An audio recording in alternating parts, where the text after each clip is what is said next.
जिस भी संत को पहले भगवान मिले हैं वो उनको लास्ट स्टेज में मिले हैं। जैसे नामदेव जी पुराने संस्कार बहुत ज़्यादा थे, पिछले पुण्य अधिक थे, सिद्धियाँ थी, उससे पहले बहुत सुप्रसिद्ध हो चुके थे और वो ओम नाम का जाप करते थे, रामकृष्ण को भी साथ ही भक्ति करते थे। फिर बाद में परमात्मा उनको मिले, उनको सच्चाई से परिचित कराया, फिर उनकी एकदम सच्ची भक्ति की न्यारी हो गई थी, लेकिन वो पिक्चर में नहीं आ पाती, जिस कारण से हम पहले वाली ही उनकी महिमाओं का गुणगान करते कराते और सुनते सुनाते रहे, जिस कारण से हम सच्चाई से अपरिचित रहे।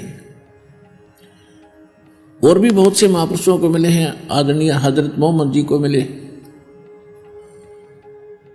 और उनको परमात्मा यहाँ एक मिनी सतलोक है परमात्मा का एक ब्रह्मांड में, वहाँ लेकर गए उनकी परीक्षार्थ, लेकिन वो नहीं, अपनी इच्छा वहाँ रहे नहीं, उनको वापस छोड़ दिया।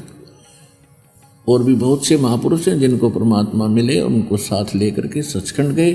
तो अब उन महापुरुषों ने क्या बताया है कि परमात्मा कौन है और कैसा है।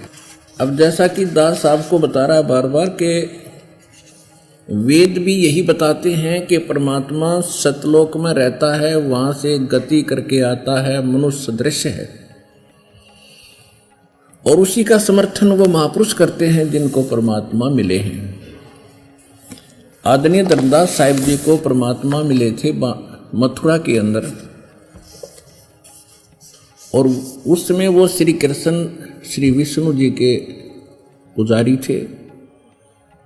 शंकर भगवान की भी साथ साथ हम जैसे हिंदू धर्म में पूजा करते ऐसे वो कर रहे थे। एकादशी का व्रत रखते थे, तीर्थों पर विश्वास करते थे, व्रत भी बहुत करते थे, धर्म भंडारे भी करते थे।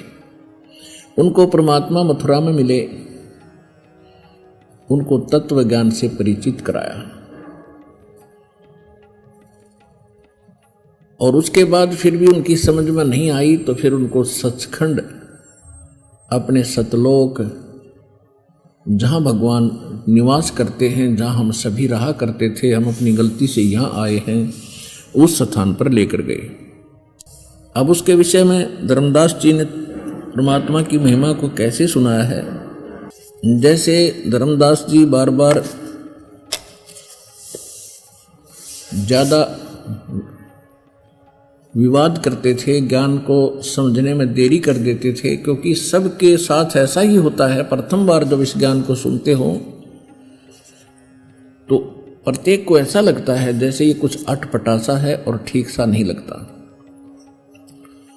तो धर्मदास जी ने ऐसे कई बार बकवाद करी थी, 5-6 बार, और परमात्मा उनको ज्ञान बताते थे, अंतर्ध्यान हो जाते थे, वो फिर रोते थे, तड़पते थे, फिर मिलते थे, फिर ज्ञान सुनाते थे, फिर कहीं ना कहीं वो पुराना पेंट फिर से गड़बड़ कर जाता था, पुराना रंग, तो परमात्मा फिर अंतर्ध्यान हो जाते थे, क्योंकि परमेश्वर ने अपने गवाह तैयार करने थे आज इस बिजली पीठी के लिए, इसलिए उनके साथ इतना झंझट किया, इतना खाड़ा किया,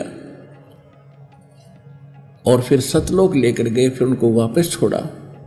फिर वो निश्चिंत और दृढ़ हो गए कि अब कोई संसार में भगवान दूसरा नहीं रहे। तो उन्होंने क्या बताया है, जैसे आदरणीय धर्मदास साहिब जी को परमात्मा सचखंड लेकर गए,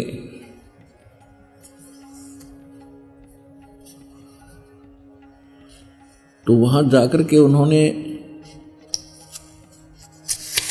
जो वो सुख देखा, तो उन्होंने कहा कि भगवान अब मुझे वापस मत भेजो, मुझे यहीं रख लो। तो परमेश्वर ने कहा कि नहीं, यहाँ नहीं रख सकते, आप नीचे जाइए और पहले आप भक्ति से परिपूर्ण थे, भक्ति कीजिए।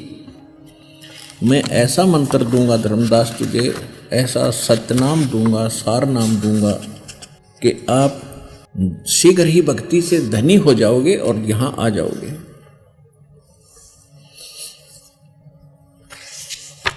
तब धर्मदास जी वापस आए और जब परमात्मा सतलोक गमन कर गए, अपने आत्माओं कई समस्याएं ऐसी आती हैं क्योंकि हम अध्यात्म मार्ग से बिल्कुल दूर हो चुके हैं, हमें ज्ञान नहीं रहा, और जिस कारण से हम छोटी छोटी बातों पर विवाद बनाकर सच से दूर हो जाते हैं। गरीबदास साहिब जी ने कहा कि अनंत कोट अवतार हैं, ये 9 चित्त में बुद्धिनाश, और खलक खेल खलक में 6 ऋतु 12 मास। परमात्मा के असंख्य ब्रह्मांड हैं और परमात्मा जब चाहे जिस क्षण में पृथ्वी पर आ जाता है और 1 सेकंड में अपने लोक में होता है। इसके विषय में आदरणीय नानक साहब जी कहते हैं कि अंधुल्ला नीच जात परदेसी मेरा, छिन आवे तिल जावे, और ताकि संगत नानक रहंदा क्यों कर मोंढा पावे।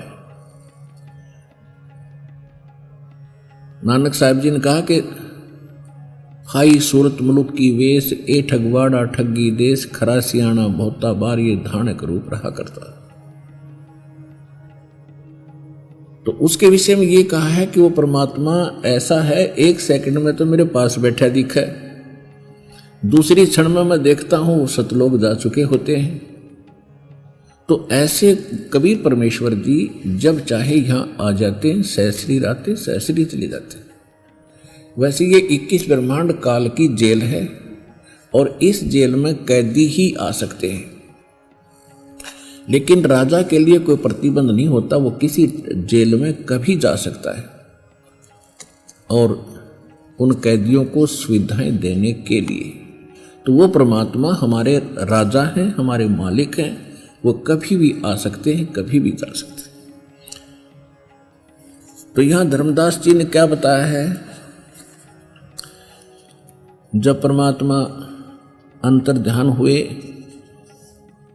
धर्मदास जी क्या पुकार रहे हैं, आज मोहे दर्शन दियो जी कबीर, आज मोहे दर्शन दियो जी कबीर, सतलोक से चल कर आए, सतलोक से चल कर आए, काटन यम की जंजीर, आज मोहे दर्शन दियो जी कबीर, आज मोहे दर्शन दियो जी कबीर, थारे दर्शन से मारे पाप कटत हैं, थारे दर्शन से मारे पाप कटत हैं, निर्मल होवे जी शरीर, आज मोहे दर्शन दियो जी कबीर, आज मोहे दर्शन दियो जी कबीर। अमृत भोजन मारे सतगुरु कर है, अमृत भोजन मारे सतगुरु जी में, वो शब्द दूध की खीर, आज मोहे दर्शन दियो जी कबीर, आज मोहे दर्शन दियो जी कबीर। हिंदू के तुम देव कहाए, हिंदू के तुम देव कहाए, मुसलमान के पीर, आज मोहे दर्शन दियो जी कबीर, आज मोहे दर्शन दियो जी कबीर। दोनों दीन का झगड़ा छिड़ गया, दोनों धर्मों का झगड़ा छिड़ गया, वहाँ टोहे ना पाए शरीर, आज मोहे दर्शन दियो जी कबीर आज मोहे, दर्शन दियो जी कबीर। धर्मदास की अरज गुसाई, धर्मदास की अरज गुसाई, बेड़ा लंगाइयो पर ले तीर आज मोहे, दर्शन दियो जी कबीर आज मोहे, दर्शन दियो जी कबीर। अब हम जो आज सिद्ध करना चाह रहे हैं आपको, वेद बताते हैं ऋग्वेद मंडल नंबर 9 सूक्त 86 का 86 का 26 और 27 मंत्र। उसमें क्या लिखा है कि परमात्मा धूलोक के, धूलोक माने उस तेजो में स्थान सतलोक के, सतलोक एक पृथ्वी है, उसका कलर वाइट है, जैसे कि तक काले रंग की मिट्टी होती है और कहीं पर लाल रंग का बालू रेत होता है, तो उस परमात्मा वहाँ की जो मिट्टी है कंप्लीट एक कलर की है और सफ़ेद है और उसमें से बहुत ज़्यादा प्रकाश निकल रहा है। और वहाँ पर जितने भी वृक्ष हैं, पेड़ पौधे हैं, सभी वाइट कलर के हैं। वाइट हैं लेकिन उनके अंतर होता है, प्रत्येक फल का थोड़ा सा हटकर कलर होता है, पत्तों का थोड़ा सा हटकर होता है, पेड़ का हटकर होता सफ़ेद ही है। तो वहाँ क्या बताते हैं कि वो परमात्मा उस धूल लोक के, उस सतलोक के तीसरे पोर्शन में, थर्ड पार्ट में टॉप पर विराजमान है। वहाँ 3 विभाग हैं उस सतलोक के। जैसे दिल्ली है अपना राजधानी, तो दिल्ली के 3 पोर्शन हैं। एक तो बाहरी ग्रामीण क्षेत्र है, वो दिल्ली स्टेट ही कहलाता है, और फिर वो क्षेत्र है जहाँ बाजार बने हुए हैं, दूसरा, और तीसरा जहाँ पर हमारे प्रधानमंत्री जी और हमारी जो पार्लियामेंट बैठती है वो तीसरा स्थान है। इसी प्रकार वो परमात्मा भूलोक के तीसरे स्थान पर विराजमान है और वो परमात्मा वहां से चलकर आता है, बिजली जैसी गति से आता है, अच्छी आत्माओं को मिलता है और भक्तों के पाप नाश करता है जो साधना करते हैं। ऋग्वेद मंडल नंबर 9 सूक्त 86 मंत्र 26 और 27 में, ऋग्वेद मंडल नंबर 9 सूक्त 82 मंत्र 1, 2, 3 में, ऋग्वेद मंडल नंबर 9 सूक्त 54 के मंत्र 3 में, ऋग्वेद मंडल नंबर 9 सूक्त 20 मंत्र 1 में, ऋग्वेद मंडल नंबर 9 सूक्त 1 मंत्र 8 और 9 में, ऋग्वेद मंडल नंबर 9 सूक्त 94 के मंत्र 1 में, ऋग्वेद मंडल नंबर 9 सूक्त 95 के मंत्र 2 में, ऋग्वेद मंडल नंबर 9 सूक्त 96 यानी 96 के मंत्र 17 से लेकर 16 से लेकर 20 तक, और भी अनेक स्थानों पर इसका सारांश बता देता है दास कि वो परमात्मा 3 प्रकार से लीला करता है सभी प्राणियों की केयर टेक करने के लिए, देखभाल के लिए। एक स्थिति परमात्मा की है कि ऊपर धूलोक यानी सतलोक के तीसरे पोर्शन में यानी टॉप मोस्ट प्लेस पे, शिखर में, सुन शिखर में, चोटी पर एक बहुत बड़ा गुम्बद है मालिक का, सफेद व्हाइट, और उसमें सिंहासन बना है, तख्त बना है भगवान का, और उस पे परमात्मा विराजमान है। जैसे राजा बैठते हैं अपने सिंहासन के ऊपर, ऐसे मालिक विराजमान है और परमात्मा नर आकार हैं, कबीर सदृश हैं, कबीर साहिब जैसा ही उनका रूप है। उनके एक रोम में यानी एक बाल में करोड़ सूर्य मिला दे, करोड़ चंद्रमा, इतना प्रकाश है। और सिर पे मुकुट है जैसे राजा लोग पहनते हैं, और उसके ऊपर एक छत्र बना हुआ है। तो वो परमात्मा वहां विराजमान है इस रूप में। वहां से जब वो चलकर आते हैं, अपने उस तेज को हल्का कर लेते हैं हल्का तेज पुंज का शरीर बना लेते हैं, क्योंकि एज इट इज रोशनी युक्त आ जाए, प्रकाश युक्त, तो हमारी चरम दृष्टि उन मालिक को देख नहीं सकेगी, जैसे उल्लू सूर्य नहीं देख सकता। यही स्थिति अपनी हो जाए, इसलिए वो अपने शरीर के उस नूर को, तेज को हल्का कर लेते हैं, सरल करते हैं, और फिर आकर के हमें मिलते हैं, हमें ज्ञान सुनाते हैं। ये तो वो 3 प्रकार से करते हैं। जैसे एक शिशु रूप धारण करके प्रत्येक युग में वो परमात्मा एक कमल के फूल पर विराजमान होते हैं। और कमल कहाँ होता है? अंडरस्टूड है, जल में होता है, सरोवर में होता है।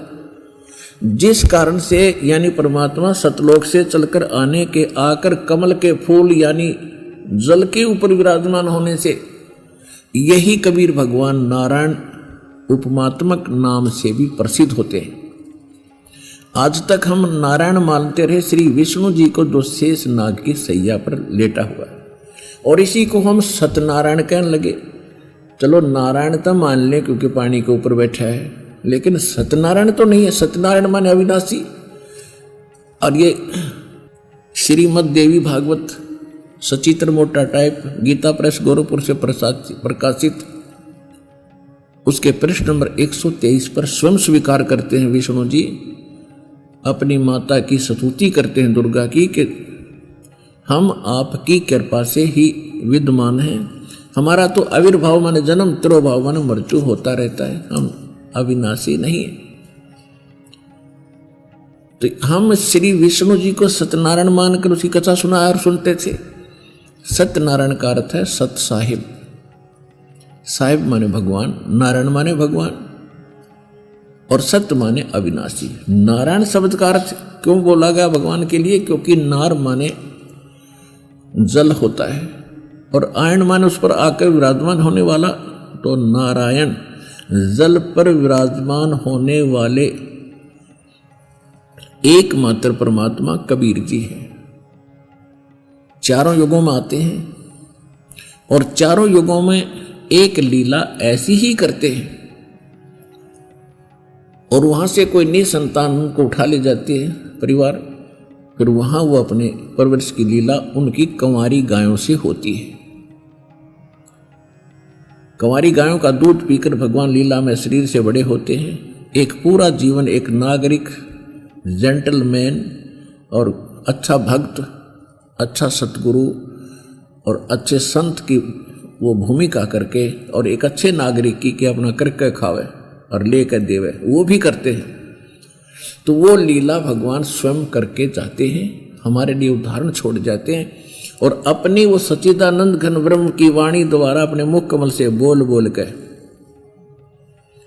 वो ज्ञान सुनाते हैं, जिसका अभाव हमारे सदग्रंथों में इस काल भगवान ने कर दिया होता है। तो यहां जो प्रमाण हम बता रहे हैं आपको, इन वेद मंत्रों में जो अभी आपको बोलकर सुनाई दास ने, इनका सारांश यही है कि वो परमात्मा जब शिशु रूप धारण करके आता है, अपने सतलोक से जब शिशु रूप धारण करके आता है, तो ऋग्वेद मंडल नंबर 9 सूक्त चमन के मंत्र 3 में लिखा है कि वो परमात्मा सभी भवनों, सभी लोकों के ऊपर ऊर्ध्व भाग में, ऊपर के भाग में, शिखर में, शून्य शिखर में विराजमान है, वहां बैठा है। और वहां से फिर अन्य मंत्रों से जो आपको बताया, इन सभी का सारांश यह है कि वहां से गति करके आता है। और जब वो शिशु रूप धारण करता है, ऋग्वेद मंडल नंबर 9 सूक्त 96 के मंत्र 16 से लेकर 20 तक, क्योंकि ये ज्ञान भगवान ने खुद दिया है, जो उन्होंने जैसे लिखना था लिख दिया। 16वें मंत्र में ऋग्वेद मंडल नंबर 9 सूक्त 96 के मंत्र 16 में कहा कि हे परमात्मा, आप अपना वास्तविक नाम बताएं, उसका ज्ञान कराएं, आपका वास्तविक नाम क्या है। तो 17वें मंत्र में ऋग्वेद मंडल नंबर 9 सूक्त 96 के मंत्र 17 में कहा है कि वो परमात्मा जब शिशु रूप धारण करके आता है और एक लीला करता हुआ बड़े होते हैं, तो फिर वो अपने मुख कमल से अपनी महिमा की वाणी कबीर वाणी, कबीर गिर भी लिखा उसमें, गिर भी माने वाणी द्वारा, कबीर वाणी द्वारा, वो कबीर नाम है उस परमात्मा का, कबीर नाम है। वो कबीर वाणी द्वारा अपने मुख कमल से बोल बोल कर वो लोकोक्तियों के माध्यम से, कविताओं से यानी चौपाइयों के माध्यम से, दोहाओं के माध्यम से और लोकोक्तियों के माध्यम से परमात्मा यानी पद्य भाग में वो ज्ञान सुनाते हैं। वो कबीर वाणी के द्वारा ऊंचे स्वर में कहीं भी खड़ा होकर के आवाज लगानी शुरू कर देते हैं और वो उसके अनुयायी उसको नोट कर लेते हैं। वो कबीर वाणी कहलाती है, जिस कारण से ऋग्वेद मंडल नंबर 9 सूक्त 96 के मंत्र 18 में ये कहा है कि जिस कारण से वो अपने मुख कमल से, कविताओं से यानी दोहों के, चौपाइयों के माध्यम से ज्ञान बोलते हैं, जिस कारण से वो एक प्रसिद्ध कवि की भी उपाधि प्राप्त करते हैं। यानी प्रसिद्ध कवियों में से भी उनका एक गणना होती है, लेकिन वो भगवान होते हैं, अन्य कवि ही होते हैं। इतना निर्णायक ज्ञान दिया हमारे सदग्रंथों में, और उसी का समर्थन आज कौन कर रहे हैं? वो महापुरुष जिनको परमात्मा सीधे मिले और सचखंड लेकर गए, सतलोक लेकर गए, जहां हमने जाना है, जिसके लिए हमने प्रयत्न करना है, साधना करनी है, भक्ति करनी है, उसको प्राप्त करके ही हम सुखी होंगे।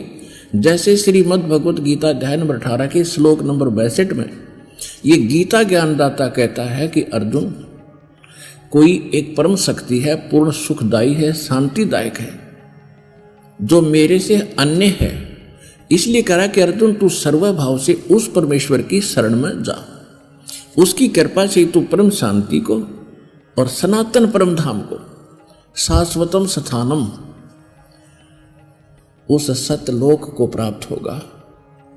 गीता अध्याय नंबर 15 के श्लोक 4 में कहा है कि जब तत्वदर्शी संत मिल जाए, क्योंकि गीता ज्ञानदाता गीता अध्याय नंबर 4 श्लोक 32 और 34 में ये स्पष्ट कर देता है कि पूर्ण परमात्मा अपने मुख कमल से एक तत्व ज्ञान का प्रकाश करता है, बोलता है, सुनाता है, और उसके अंदर इन धार्मिक अनुष्ठानों की विस्तार के साथ जानकारी दी गई होती है। उससे मैं परिचित नहीं हूं। चौथे अध्याय के 34वें श्लोक में कहा कि उस तत्व ज्ञान को तू तत्वदर्शी संतों से पूछ। यदि गीता ज्ञानदाता को ज्ञान होता तो एक अध्याय और बोल देता कि बिजली पड़े थी, उसको पता नहीं था।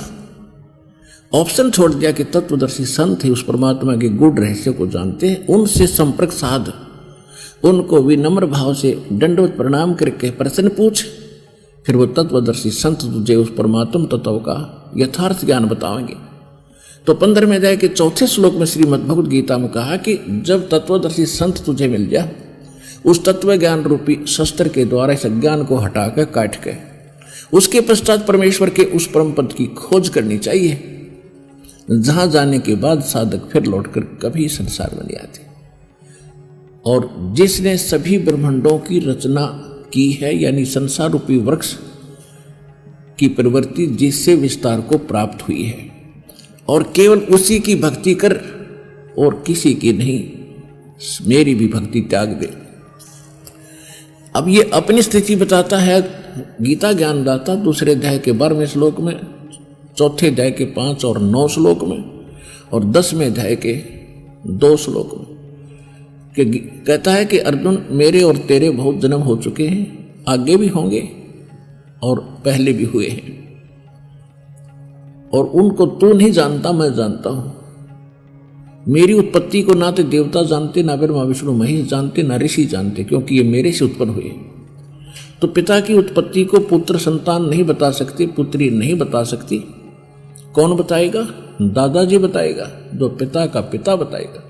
तो सबका जो पिता है, जिसको परम पिता हम कहते हैं, वो कबीर देव हैं, कबीर साहब हैं। उन्होंने आके बताया इस ज्योति निरंजन की उत्पत्ति और ब्रह्मा विष्णु महेश की उत्पत्ति, दुर्गा की उत्पत्ति।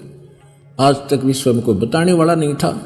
उसके बाद इस दास पर दया हुई है जो आपके सामने भगवान के गुड रहस्य को खोला है।